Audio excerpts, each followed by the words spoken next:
Hello everyone, let me introduce myself. My name is David Sastrawijaya Mandrova. Normally my people call me David.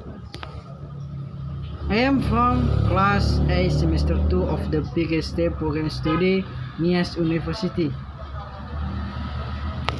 I want to explain about my daily activity.